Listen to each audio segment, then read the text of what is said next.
Sesungguhnya dosa itu atas orang-orang yang berbuat zolim kepada manusia dan melampaui batas di muka bumi tanpa hak. Mereka itu mendapat azab yang pedih. Tetapi orang-orang yang bersabar dan memaafkan, sesungguhnya perbuatan yang demikian itu termasuk hal-hal yang diutamakan. Quran Surat Asy-Syura ayat 42 dan 43.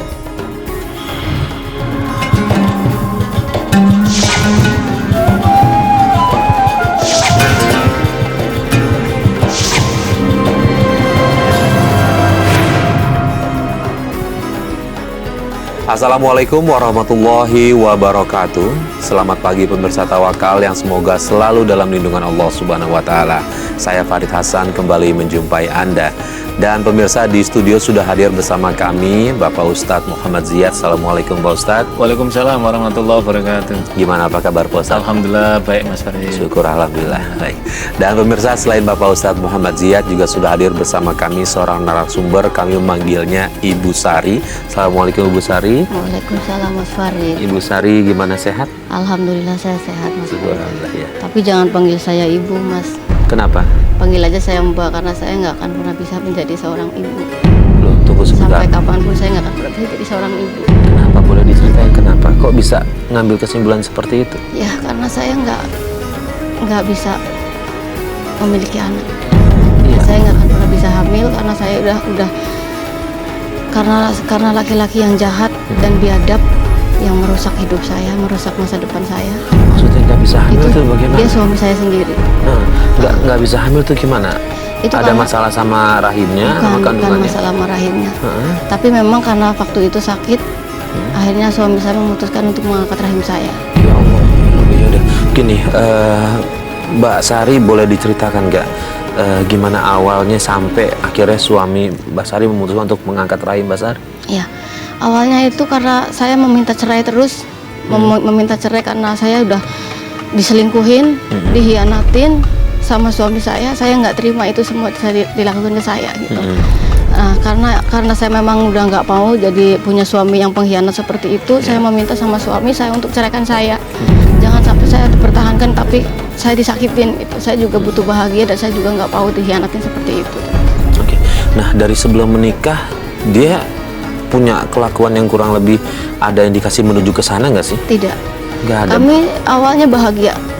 Kami pacaran selama 6 bulan pacaran. Bahagia banget, bahkan sampai saya juga nggak nyangka gitu kalau begitu akhirnya seperti itu. Kami akhirnya menikah bahkan sampai tinggal di rumah mertua. Mertua saya baik, baik sekali. Tapi saya begitu sudah di rumah mertua udah beberapa lama kemudian saya mendapatkan gelagat-gelagat dari suami saya itu ada sedikit keanehan gitu. Seperti apa aneh? Anehnya kayak ada yang aneh gitu, apa telepon apa gimana, kan ada mendapatkan kayak gelagat perselingkuhan gitu. Nah, selain merasa nih, istri kan biasanya punya rasa ya. Selain merasa itu ada bukti lain nggak yang menguatkan kalau dia itu memang benar-benar selingkuh? Awal pertama itu saya tahu dari HP. Dari handphone? Saya tahu dari HP karena ada orang telepon sama saya, nomor suami saya. Waktu itu HP suami saya itu tertinggal. Pas lagi kerja ketinggalan, itu lagi dicas. Ada beberapa orang, beberapa kali, 10 kali lebih gitu ya, telepon. Saya pikir orang biasalah, temennya atau mungkin anak buahnya gitu. Makanya saya nggak berani ngangkat. Saya nggak berani ngangkat karena saya nggak pernah mengganggu privasi suami saya. Maka dari itu saya kok penasaran gitu, ini orang ada keperluan apa, kok bisa saya lihat sampai 10 kali itu. Saya biarin aja. Tapi begitu saya lihat HP ini ada bunyi SMS masuk, ternyata di situ ada panggil ayah. Ayah, kok telepon ibu nggak diangkat, SMS ibu nggak dibales, kenapa ayah abein begini gitu. Nah, akhirnya kan saya penasaran dong, Mas, kenapa ada ini orang kok manggil nama ayah gitu kan. Otomatis kan saya harus tahu dong gitu. Akhirnya dia telepon lagi. Begitu dia telepon lagi, saya angkat. Dia kaget begitu ngangkat. Begitu diangkat itu perempuan, dia juga kaget gitu. Saya juga kaget karena di nomor telepon suami saya itu namanya cowok, bukan cewek. Nah, dia kaget, kenapa ini cewek yang ngangkat lah, ini siapa gitu. Lah, ini siapa itu? Saya pacarnya Mas Surya, itu sore suami saya. Nah, kok pacarnya gitu? Saya bilang, lah ini siapa yang angkat? Oh, saya adiknya. Akhirnya saya biar lebih tahu lagi siapa dia gitu. Saya ngaku adiknya. Dia bilang Mas Surya itu nggak punya adik gitu. Kok ini bilang adiknya? Iya, adik anak kakaknya, adik sepupu gitu. Makanya saya ngusut lagi biar saya lebih tahu sebenarnya siapa dia gitu. Saya tanyain lagi terus dia ngaku perempuan ini memang aku masih tahu gitu. Makanya saya bilang saya pengen tahu dong Mbak gitu, kalau misalnya om saya punya pacar, saya biar lebih kenal lagi sama Mbak gitu. Masalahnya saya kan sepupunya, nggak mungkin dong kalau saya nggak pengen tahu pacarnya om saya gitu. Akhirnya saya jebak begitu, dia buka, ada kok foto saya di HP-nya Mas Surya juga ada gitu, dilihat-lihat aja fotonya gitu. Saya belum sempat buka-buka itu, saya udah nggak kuat, saya matiin HP-nya lagi udah. Nah di situ kemudian Mbak Sari sempat nanya ke suami siapa perempuan Saya itu? sempat nanya ke suami, itu yang pertama ya, saya nanya, Mas ada yang telepon itu begitu udah pulang ya, udah pulang kerja, ada yang telepon begini ngaku kok ngomongnya kayak gini, kamu mah makanya jangan terlalu kepo gitu, maksudnya jangan terlalu mau buka-buka HP, akhirnya begini kan, jadi salah paham kan gitu. Kamu tuh gimana sih gitu, makanya kan udah bilangin jangan buka-buka HP gitu, jadinya nggak salah paham. Pak Ustadz, dalam rumah tangganya Mbak Sari ini ada ketidakjujuran ya dari seorang suami. Dia bahkan sempat mengganti nama perempuan itu dengan nama cowok biar menyembunyikan apa yang dia lakukan.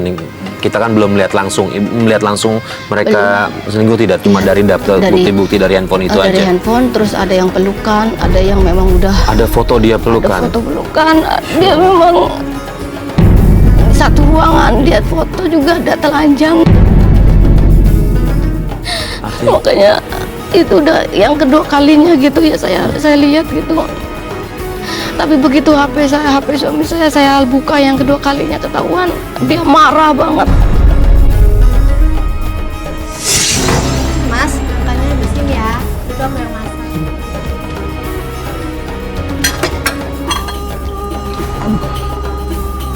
Mulus ya?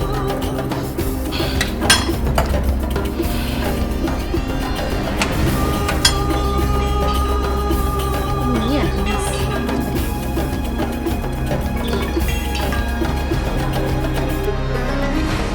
Sayang, ayah, kamu jangan-jangan ini selingkuhan Mas. Tapi kok namanya beda ya? Coba deh aku telepon. Hah? Cewek? Jangan-jangan Mas selingkuh? Tapi nggak mungkin.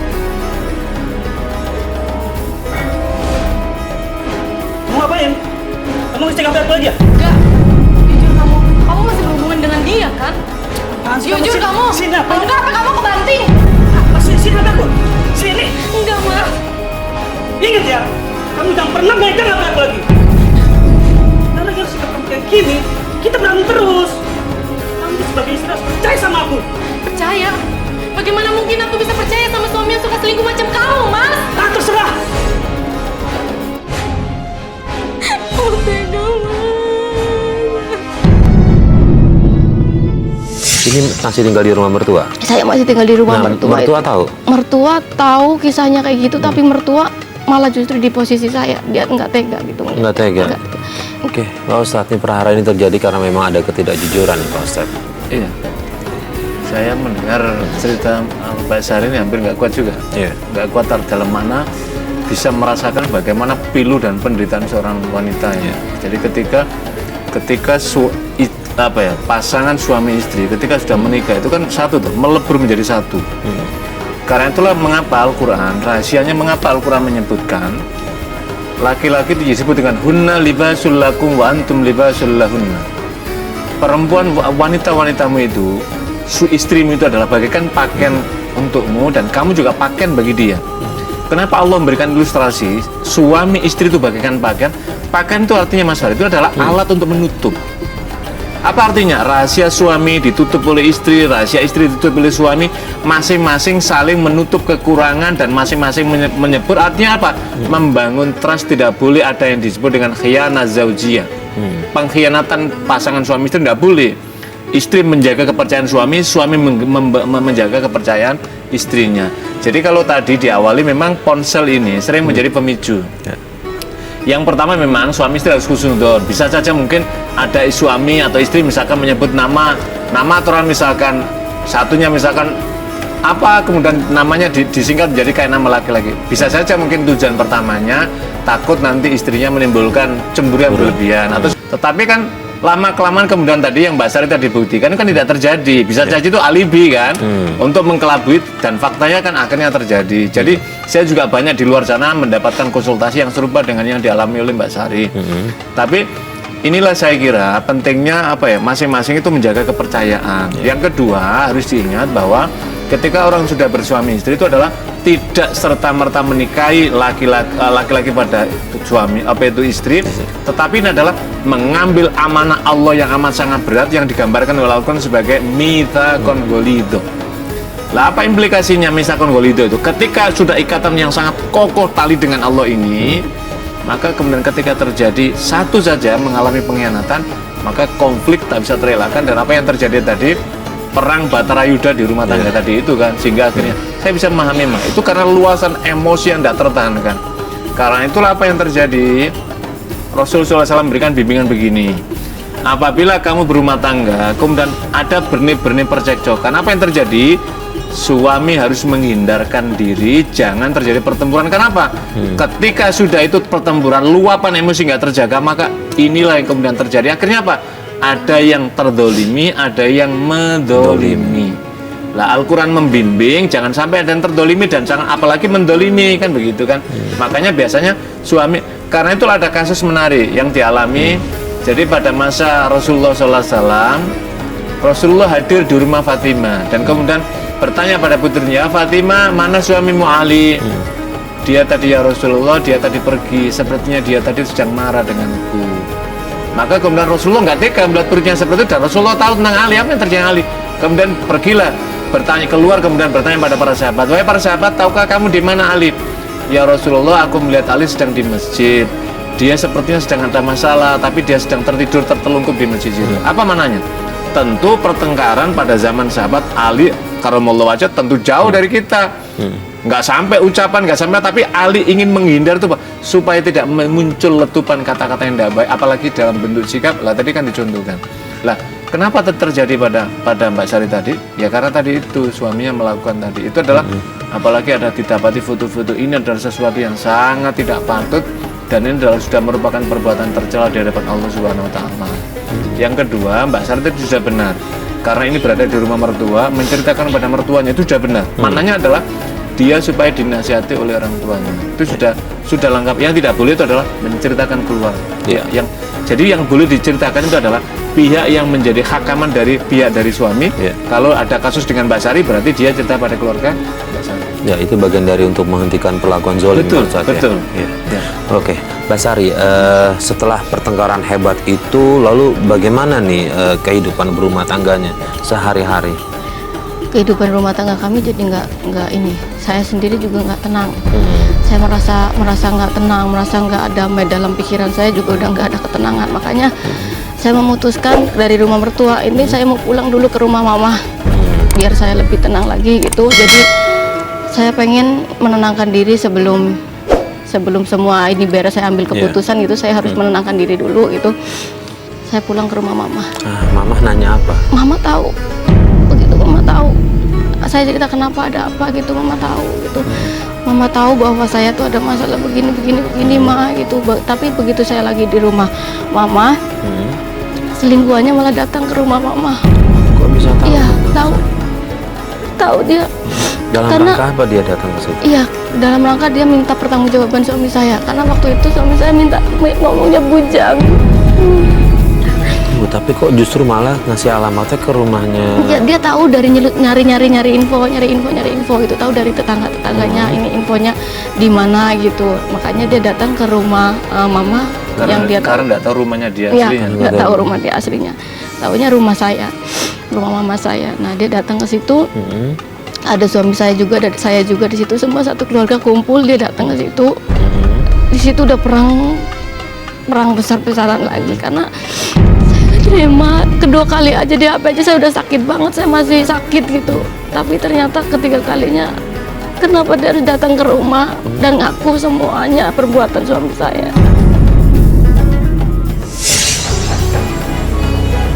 Ya. Siapa ya? Ya? Mau cari siapa? Ibu Nusari kan? Iya betul, saya ibunya Sari. Temannya Sari. Ayo, silakan. Duduk dulu ya. Iya. Ada apa? Cari Sari? Tolong saya, Bu. Iya. Tolong minta Mas Surya tanggung jawab sama saya, Bu. Apa? Tanggung jawab apa? Ibu nggak ngerti nih. Tolong kamu jelaskan. Ada apa? Surya harus tanggung jawab apa? Coba jelasin. Saya sama Mas Surya saling mencintai, Bu. Kami sudah sering berhubungan Terus? dan Mas Surya sering meniduri saya, Bu. Apa? Dan sekarang saya mau minta pertanggungjawaban Mas Surya, Bu. Ini nggak mungkin nih. Ini nggak mungkin nih. Minta pertanggung jawab. Kamu tiba-tiba datang ke sini. Ini nggak mungkin nih, nggak mungkin. Kamu bohong kan? Kamu pasti bohong. Kamu tahu kan? Surya itu sudah punya istri. Istrinya itu anak saya. Kamu pasti perempuan nggak bener nih. Kamu keluar ya. Kamu keluar dari rumah saya. Kamu pergi. Saya nggak bohong, Bu. Tolongin saya, Bu. Udah, kamu pergi kan? Ya, nggak bener nih perempuan nih. Nggak bener banget. Pergi kamu. Iya, waalaikumsalam. Ada apa? Ribut-ribut di rumah? Ini nih Sari nih. Perempuan ini datang ke rumah kita, Nak. Tiba-tiba dia minta pertanggungjawaban sama suamimu, si Surya. Coba deh, Surya jelaskan, ada apa ini? Jelaskan sama ibu, sama istri kamu. Ada apa? Tolong bilang sama semua orang, kita ada hubungan, Mas. Kamu kan akan nikahin aku, Mas. Apa-apaan ini? Jawab, Mas. Apa? Astaga. Kamu selingkuh sama Mas Surya. Jawab. Bener kamu selingkuh sama dia? Surya. Jelasin, Surya. Kamu berani-berani datang ke sini, dasar kamu nggak tahu diri ya? Minta pertanggungjawaban sama suami orang. Jahat kita nikah, Mas. Apaan kamu? Kamu ngapain lagi sini? Sari. Jahat kalian berdua. Ampun. Sudah. Apa-apaan sih sama kamu? Sari, aku bakal jelasin, Sari. Oke, setelah semua ini terbuka, terus kemudian suami jujur, lalu bagaimana dengan suami ini? Dia tetap nggak mau diceraikan, saya tetap mau menceraikan. Saya udah nggak mau hidup dengan dia, saya udah nggak mau mempertahankan rumah tangga ini. Saya tetap harus cerai dan saya harus cerai. Saya menuntut terus cerai. Tapi suami nggak pernah mau menceraikan saya. Akhirnya saya yang proses cerai sendiri. Tapi sebelum saya proses cerai, saya udah jatuh sakit duluan.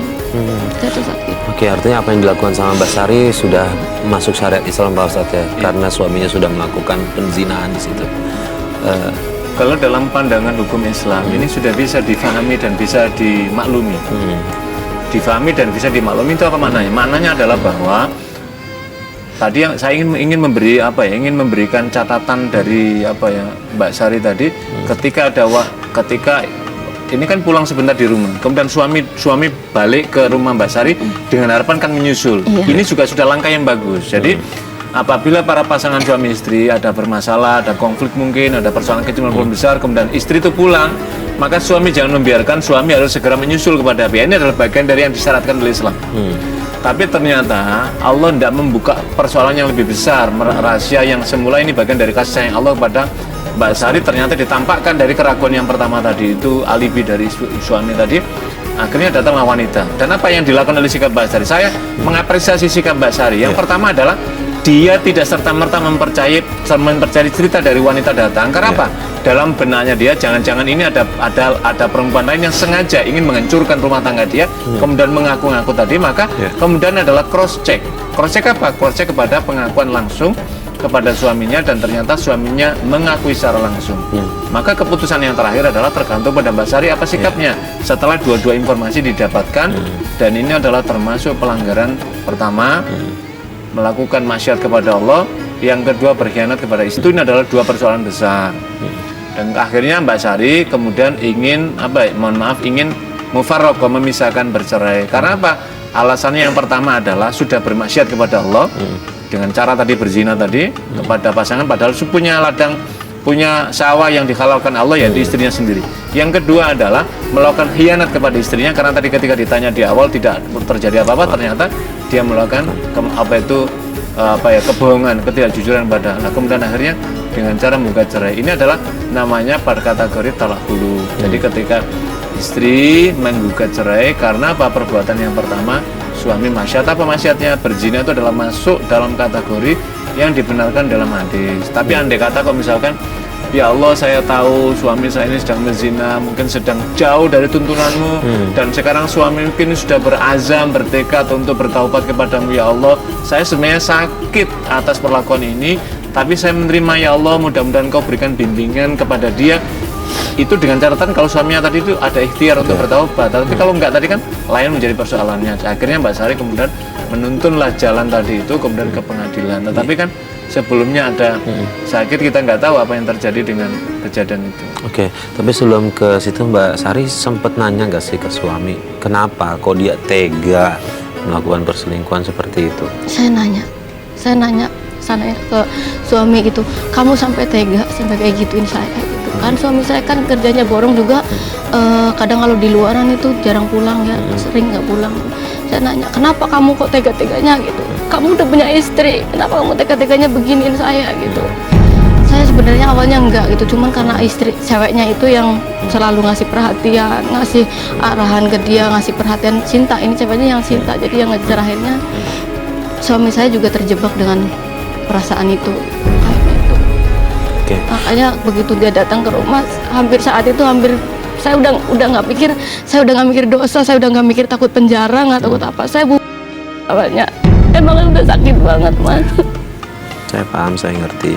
Tapi syukur alhamdulillah itu nggak sampai kejadian. Iya, nggak sampai kejadian karena saya udah dihalang-halangin sama orang banyak juga. Oke, Mbak Sari, suami kan nggak mau bercerai. Gimana tuh kelanjutannya? Tetap bercerai atau? Saya tetap bercerai, Mas. Saya tetap bercerai. Tetap mengajukan. Saya mau mengajukan tetap mengajukan perceraian. Tapi sebelum saya melakukan perceraian itu ternyata saya jatuh sakit. Saya jatuh sakit. Begitu sakit tuh kan ke dokter terus berapa bulan itu akhirnya kan ada kista katanya. Nah, beberapa bulan kemudian saya itu sempat nggak sadar diri saya dirawat di rumah sakit. Akhirnya saya dioperasi. Habis dioperasi saya nggak tahu kalau saya rahimnya diangkat. Surya, di mana kamu, Surya? Surya, Apaan sih? Berisik banget. kejam kamu ya, Mas. Apa salah aku sama kamu, Mas? Apaan sih? Kamu kenapa? Nih, kamu kan yang nyuruh dokter angkat rahim aku waktu aku koma di rumah sakit, Mas. Kamu tega sama aku. Tega kamu, Mas. Apa salah aku, Mas? Kenapa kamu ngelakuin itu? Aku ini mau jadi ibu, Mas. Aku ini punya anak. Tega kamu, Mas. Jawab. Iya, aku yang nyuruh. Aku udah pernah bilang sama kamu ya, aku gak bakal cerain kamu. Jahat kamu, Mas. Jahat. Tapi baguslah, rahim dalam perut kamu udah gak ada. Jadi gak bisa bahagia dengan laki-laki lain. Jahat. Ini gimana nih Pak Ustadz? Saya nyaris tanpa kata-kata ya dalam menyaksikan. Inilah salah satu dari karunia benda berharga yang Allah titipkan pada seorang wanita. Dan dari sanalah sesungguhnya Allah nanti akan menghadirkan keturunan di muka bumi. Tidak ada pengan itu. Tapi begini Mbak Sari ya, mungkin yang pertama yang perlu dicari adalah apakah benar misalkan sakit kista tadi itu, penyakit kista tadi itu, kemudian akhirnya diangkat tadi itu karena memang keputusan medis. Kan ada begini Mas Farid ya. Kan ada begini, misalkan kista ini sudah stadium yang sangat emergency, tidak bisa, dan ini akan menyangkut keselamatan dan akan membawa virus yang lain, maka kemudian biasanya akan di-cut, itu diangkat supaya untuk menyelamatkan organ tubuh yang ada. Nanti seperti itu. Ataukah memang kista ini masih benih kecil yang bisa sesungguhnya bisa diobati gitu kan? Jadi makanya penting sesungguhnya ketika misalkan saat kasus itu setelahnya kemudian Mbak Sari merasa keberatan atas tindakan itu karena kan nggak tahu persis ya. Mestinya kan itu biasanya penanggung jawab tidak hanya suami, Mas Sari. Biasanya kalau ketika masih ada orang tua atau ada ahli warisnya, biasanya masih dikasih itu ada 10 tahun itu. Kenapa ada tanda tangan suami? Itu ada konsekuensi begini dihukum karena saya pernah mengalami ketika dimintai tanda tangan yang berkaitan dengan anak saya mau di rumah sakit, Pak tanda tangan Pak nanti ada gini. Apa implikasinya?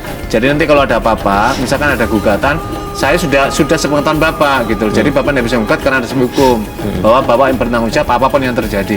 Jadi ketika misalkan Mbak Sari tidak menggugat kepada dokter, maka akan dapat klarifikasi dari dokter bahwa saya melakukan tindakan ini atas permintaan suami Anda dan suami saya bertanggung jawab, maka berarti hukum itu yang seharusnya ditanggung oleh dokter pindah kepada suami tadi dan suami Anda bisa dipenjarakan karena melakukan tindakan yang di luar keputusan yang Anda inginkan. Itulah yang menjadi penting.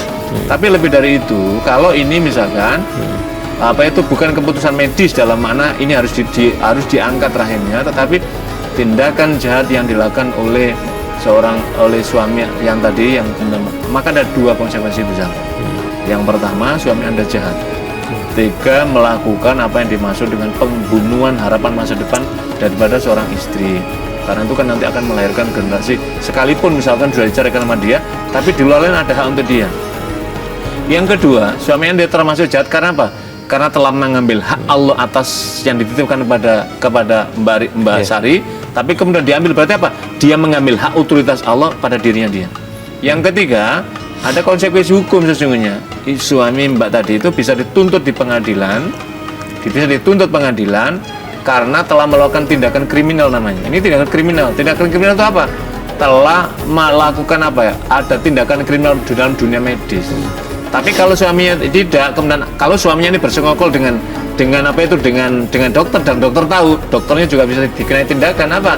Dokternya melanggar kode etik. Jadi dokter itu dibolehkan kalau sudah emergency menyangkut nyawa orang, suami itu bertanggung jawab. Tapi kalau dokter tahu bahwa ini tidak berbahaya apa-apa, tapi suami punya niatan, maka dokter tidak boleh mengizinkan sesuatu yang tidak karena emergency tindakan medis. Ya, Mbak Sari tadi berucap bahwa suaminya melakukan itu karena kepingin Mbak Sari merasakan apa yang dia rasakan, dia nggak suka diceraikan biar Mbak Sari hidupnya hancur, dia melakukan itu dari omongan suaminya, iya, keluar dari itu. Omongan suami saya. Pas waktu saya tanya seperti itu, kenapa kamu tega lakukan ini gitu? Karena padahal kan saya korban dari kamu, korban perselingkuhan kamu juga. Dia jawabnya enak banget. Saya itu nggak mau diceraikan sama kamu. Ini kalau misalnya memang kamu bener-bener niat ceraikan saya, ini akibatnya kamu seperti ini. Itu otomatis kan dia memang sengaja untuk menghancurkan hidup saya. Gitu. Dan dia nggak merasa bersalah sama sekali. Dia nggak merasa bersalah, tapi malah dia seneng akan perbuatan dia kepada saya gitu. Nah, Mbak Sari, keluarga tahu nggak? Ini kalau menurut saya sih bisa dibawa ke ranah hukum. Betul, ini. Iya. Betul, jadi ini Mbak Sari, ini masuk dalam tindakan ranah hukum dan ini menyangkut masalah serius. Betul. Serius, pertama ini organ tubuh. Yang kedua, organ tubuh satu ini adalah bagi seorang wanita inilah harta yang luar biasa berharga. Yang ketiga ini akan, kalau Allah takdirkan, akan melahirkan keturunan, dan keturunan itu apa? Ada implikasi, manfaat untuk orang tuanya. Yang kedua adalah manfaat untuk bagi kemaslahatan generasi umat di masa datang gitu. Jadi suami Mbak tadi itu sudah melakukan 2 tindakan. Pertama pelanggaran hukum agama, yang kedua adalah pelanggaran hukum negara melalui dunia medis. Pak Ustadz, yang dikhawatirkan Mbak Sari adalah Mbak Sari kan kita tahu nih kita bisa selamat di surga dari doa anak yang soleh. Sementara Mbak Sari udah paham betul dia nggak mungkin bisa punya anak lagi karena rahimnya diangkat. Yang dikhawatirkan ketika dia meninggal, dia ingin ada orang sebenarnya, ada anak yang mendoakan, tapi itu dia nggak bisa dapetin. Betul Mas Farid. Jadi memang tidak ada kebahagiaan bagi seorang tua kecuali apa punya anak itu. Kenapa? Karena masih ada harapan investasi jangka panjang setelah di dunia, yaitu doa inilah. Maka hadis Nabi menjelaskan begini, idza mata ibnu Adam in qata amaluhu. Apabila anak ibnu Adam itu meninggal, maka terputuslah amal-amalnya. Illa min thalathatin, kecuali 3 perkara, 3 hal. Yang pertama, sodakotin jariyah. Sodako jariyah, sodako amal kita yang mengalir pahala kebaikannya untuk kita. Yang kedua, au ilmin yuntafa'u bi, atau ilmu yang bermanfaat, mungkin menjadi guru, menjadi tutorial, menjadi kayak semacam kita ya, menjadi penyiar, menyiarkan informasi, itu juga bagian ilmu yang bermanfaat. Yang ketiga, yang kasus Mbak Sari tadi, awaladin solihin yad'ulah, anak soleh yang mendoakan orang tuanya. Memang ada pertanyaan, ini kan anak soleh Ustaz, kami nggak ada anak, bagaimana? Ada para ahli hadis, ada yang memberikan penjelasan atas hadis ini, Mas Farid. Jadi ada yang memberikan begini. Jadi inilah salah satu rahasia awaladin di dalam apa linguistik Arab dijelaskan begini. Kalau anak kandung langsung itu menunjukkan pada ibnun. Ibni, ya ibni, wahai anakku, itu artinya adalah anak kandung. Tetapi teks hadis ini menggunakan waladin, itu anak, itu dalam mana berarti anak-anak yang dalam cakupan luas. Bisa anak kandung, bisa anak asuh, bisa anak didik. Pendek kata adalah anak yang dari jerih payah kita, kemudian kita didik dia, kita asuh dia, kita bantu dia. Maka ulama hadis menyatakan ini juga termasuk waladin solihin yang mendoakan pada kita. Jadi doanya juga kita mendapatkan. Jadi Mbak Sari jangan berputus asa. Tentu dengan kerahiman Allah, Allah memberikan cara yang lain yang bisa memberikan investasi pahala jangka panjang kehidupan akhirat kita dari orang-orang yang kita kasih, meskipun itu bukan anak kandung kita. Artinya mungkin bisa lebih nambah pahala lagi dengan mengangkat anak yatim piatu misalnya. Betul, gitu Mas Farid, betul. Misalkan Mbak Sari ada anak yatim tetangga atau di berdekatan, kemudian kita bantu dia, sekalipun dia tidak tinggal dengan dalam kehidupan kita, maka itu bisa. Atau syukur-syukur mungkin udah anak kamu ikut bersama saya, sama saya, panggil siapa anti atau panggillah kami apa gitu. Itu soal teknis dan itu juga bagian dari karena. Oke, baik Pak Ustadz, terima kasih atas nasihatnya Mbak Sari. Mudah-mudahan apa tadi yang disampaikan Pak Ustadz bisa membuka hati Mbak Sari, karena memang Islam selalu punya jalan keluar untuk setiap masalah yang ada. Bismillah, saya doakan Mbak Sari bisa mendapatkan jodoh, membuka bahtera rumah tangga, bisa menghidupi anak-anak yatim yang